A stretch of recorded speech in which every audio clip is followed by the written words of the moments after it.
Hey everybody, it's me, Calvin Benson. And welcome back to my big ranking of every single movie I've seen that's released in the year 2024.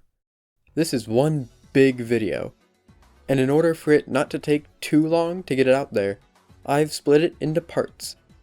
This is part 4, and the previous parts are, if you want to watch them, in the description. So no more yapping.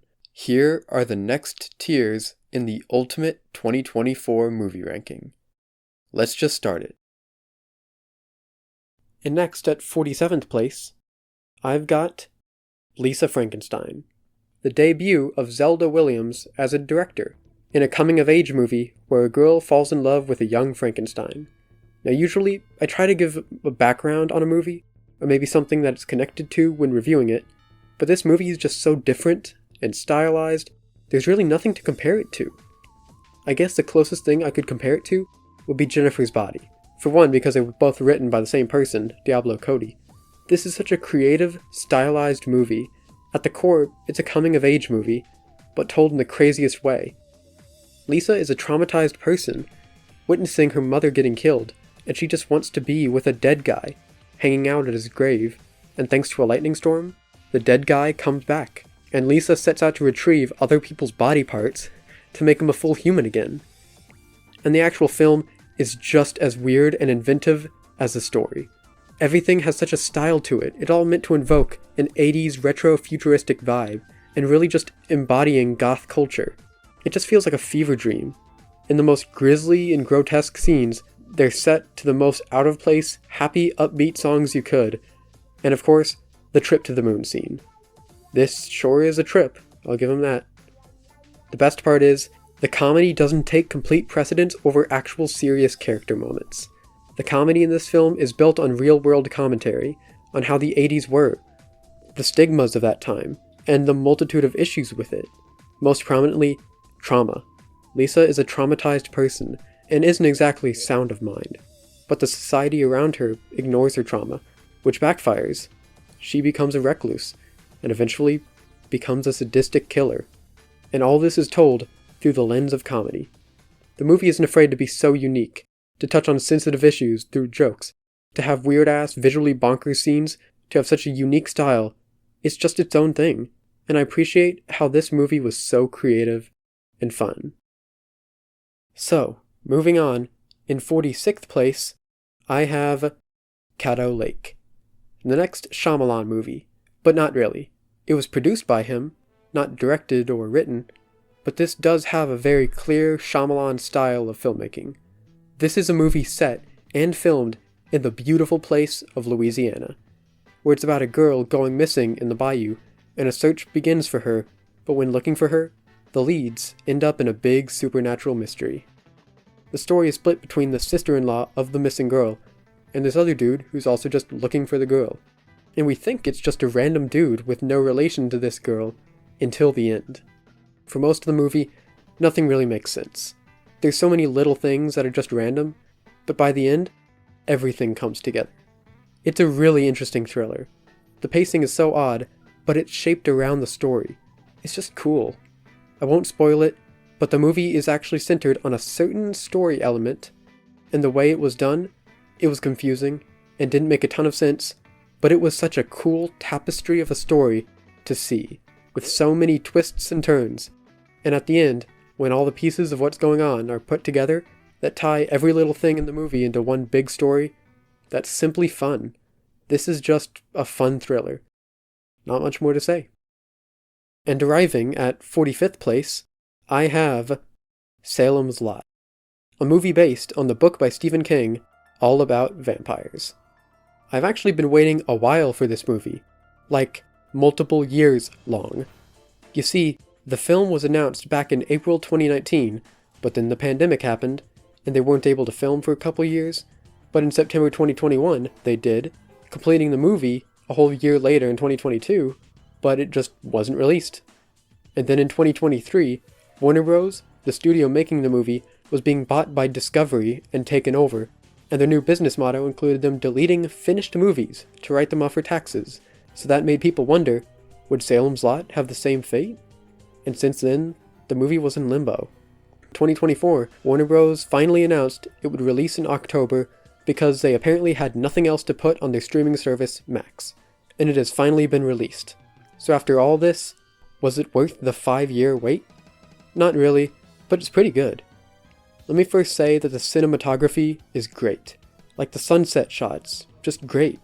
And when it comes to the eerie atmosphere, they nail it. At night, there's just enough moonlight to illuminate an area, but it's shrouded in fog. And you don't see the vampires themselves moving around in those scenes. Instead, you just see the whoosh of the fog, which makes it so much scarier. And man, I know this adaptation didn't come up with the design, but the vampires are honestly one of the scariest vampires I've seen in movies. They're so good because they aren't trying to overdo the design. Vampires lurk among humans after all, so the vampires look like regular people, but just slightly off. Less color in their face, more shabby clothes, and more noticeably, the little glowing white dots for eyes. It's just really creepy. The movie strikes a really good balance between in-your-face scary scenes and more atmospheric, back-of-your-mind type scariness. Some scenes are scary because of the big-ass vampire right in front of you, and others scare by having a feeling of someone or something lurking behind you. A great balance of scares, all paced very well. The whole pacing and feel of the movie is so unique. The film just has a different vibe. It's just full of old-school filmmaking elements. Scenes without any loud music, just talking. There's no big twist at the end, he kills the lead vampire, and it ends. This is not a truly great movie, but it has such a strong style and tone that it makes it memorable and very unique. And next up, in 44th place, I have Red One. Now, probably more so than Madam Web, this film has been the laughingstock of the year. And I mean, I get it. It's the movie where Dwayne Johnson saves Christmas. There's magic snowman monster guys, Krampus playing fucking power slap, J.K. Simmons sleeping the whole movie, Dwayne Johnson as a magic elf. This was made to be a bad movie. But honestly, what did you expect? It's a Dwayne Johnson Christmas movie.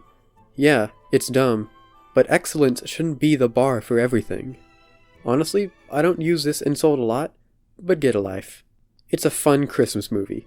Not every movie has to be some introspective masterclass that gets 100% on Rotten Tomatoes and is then forgotten about a week later. Sometimes, it's okay for a movie to be flawed, especially when it's a children's Christmas movie. And the thing is, this isn't even a completely bad movie. In my opinion, there's a lot of good, and I wanted to go through some of them. First of all, I love the world building of the film. They pick things from across Christmas lore and history, like the villain Grilla, who's actually from the Christmas mythos, and of course Krampus, and actually referencing how Santa Claus originates from Myra. I made an entire video about the origins of Santa Claus, so it was really cool to see them actually reference that and do their research.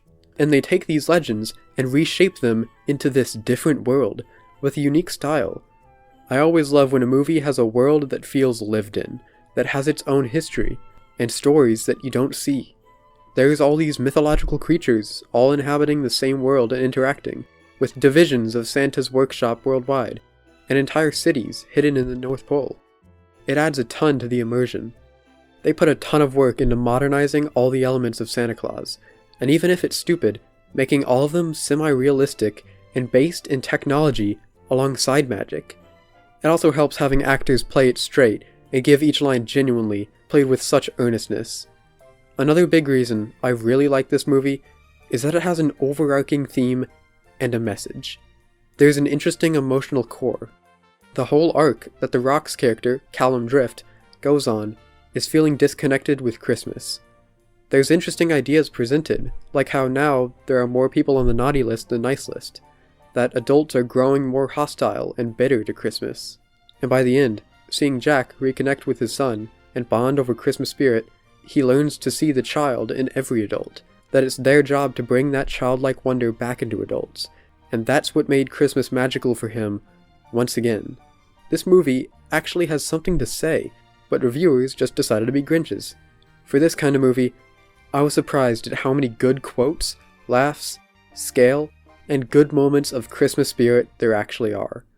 For a movie where Dwayne Johnson saves Christmas, it could have been much, much worse. And next up, in 43rd place, I have The Exorcism. The Exorcist movie starring Russell Crowe. No, not that one, this one. Yeah, this is another movie in the exorcism genre where Russell Crowe is the star. And no, these movies are not related at all. This is the second year in a row where an exorcism movie starring Russell Crowe ended up being in my big ranking. Small world. But this movie, The Exorcism, does separate itself from the other film, as less of a traditional exorcism movie, and more as an examination of the genre itself, both tropes of the films, and the real-life history of the films being made. A clear parallel is The Exorcist. That film had many problems and drama in its production, and this film tackles them. But outside of that, they cover so many themes and metaphors, from drug and alcohol addiction, losing one's religious faith, LGBT rights, the abusive environments of filming studios, having childhood trauma from church, and so many more. And they managed to juggle them all pretty well. The characters are perfectly casted. They give such honest and real performances. The film is driven by the characters and themes, more so than the demon itself. Although the parts of the movie that are more in line with an exorcism movie are done good. Overall, a really great film that kind of brings new life into the exorcism genre. And next up in 42nd place, I have Blink Twice, the directorial debut of Zoe Kravitz, who's usually an actor. And for a directorial debut, this is fantastic. For a recap, this is about some waitresses being invited to a private island owned by Slater King, a rich tech CEO played by Channing Tatum, and spooky and mysterious stuff on the island starts a-happening. This is an island mystery movie, like Lost, and in that aspect, the mystery and the twists are really well done. The little clues and developments that the characters learn are paced very well, each letting on the true happenings on the island. And when you do learn more and more about what's really happening, why the girls on the island can't remember much, why there's missing people, it's actually pretty fucked up. They don't hold back. It is a fucked up movie. The main draw of this movie was really Channing Tatum in this kind of role, and he nails it. Channing Tatum's character, Slater King, is the picture-perfect amalgamation of all these rich, masculine, womanizer millionaires. Just a character who shows everything wrong about that kind of person. And Channing Tatum plays him with depth. At the beginning, he puts on a facade of a good man who's owned up to his mistakes and is doing good, but as the movie goes on, as less and less eyes are on him, his true character shows. And on the directing, again, Zoe Kravitz is strangely really good at shooting scenes. The cinematography is easily one of the best parts of the film. Each shot has a purpose, everything you need to see is in front of you, and this is great for the tenser scenes, when the shot is everything. This is a very grounded film. Other than the magic perfume, there's nothing really fantastical, like a beast or demonic cult or something, which the trailer did lead on to believe it was more supernatural, so I was kinda disappointed in that aspect. However, that doesn't retract from the film. This is a great thriller, captivating mystery, all held together by stellar performances. And next up, in 41st place, I have Wolves, an action movie starring Brad Pitt and George Clooney. Peak. Immediately peak. These actors are already fantastic, but when they're paired up, it makes any movie infinitely better. Literally the entire movie is made because of Brad Pitt and George Clooney. That's why this exists, that's the core.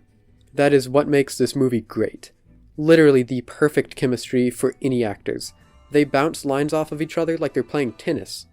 Outside of them, this is an action movie with the vibe of the John Wick films, especially in the underworld aspect of this whole underground criminal system. The title, Wolves, comes from the name of these secret agents who do a multitude of tasks, and these Wolves, who are Brad Pitt and George Clooney, are for cleaning up crime scenes in secret. But the plot eventually leads to a whole drug ring operation. The plot actually isn't the craziest in the world. There's not a ton of big twists and turns, there's not one massive action set piece. It's surprisingly just a small-scale story, even though it involves spies. Most movies now have big grandiose stories, spanning histories and landmarks, so there's something nice about a simple yarn. Two spies, played by perfect actors, have to do a job together. Simple as that. Which this does fantastically. And next up, in the big 40th place, I have the Marvel Disney Plus show, Echo. Yes, I know I said no TV shows, but this is, again, so clearly a movie split into parts, so I think it counts. I'm mixed on the MCU Disney Plus shows. Some of them are some of the best things Marvel has ever made, and some are wastes of my precious time. But this show promised to solve one of the biggest issues with the modern MCU, and that is making stories so grandiose, so cosmic, so large-scale, that it loses the point of storytelling, and forgets that movies are supposed to be about people. But this show seemed to be a grounded, down-to-earth, street-level story of a deaf, badass fighter going back to her hometown and fighting some criminals. So is it that? Yes, kinda. I did not expect that she would get superpowers. That's the one thing I didn't really want this show to do. But they do make it work in the story, because the story is actually built around it. The show is, more than anything, about connecting to your heritage. In this case, her Native American heritage. That's why she's called Echo. She is echoing and combining the strengths and best parts of the many people that have come before her. That's pretty cool. Other than that, the action is done really good, and I especially like the fight scene that's just one continuous take for like 5 minutes, full of so much choreography that I can't imagine how hard it was to make this. Really, this isn't the next big chapter in the MCU, but it's a standalone, down-to-earth story, and that's what I wanted out of it. And with that, that's gonna be the end of this section of the ranking. I hope you enjoyed watching it, and I also hope you'll stick around for the next parts. And trust me, it's gonna get a lot more interesting as to what films show up how high on the list. So hopefully I'll see you later, but at least for this video, I'm Calvin Minson, and thank you for watching.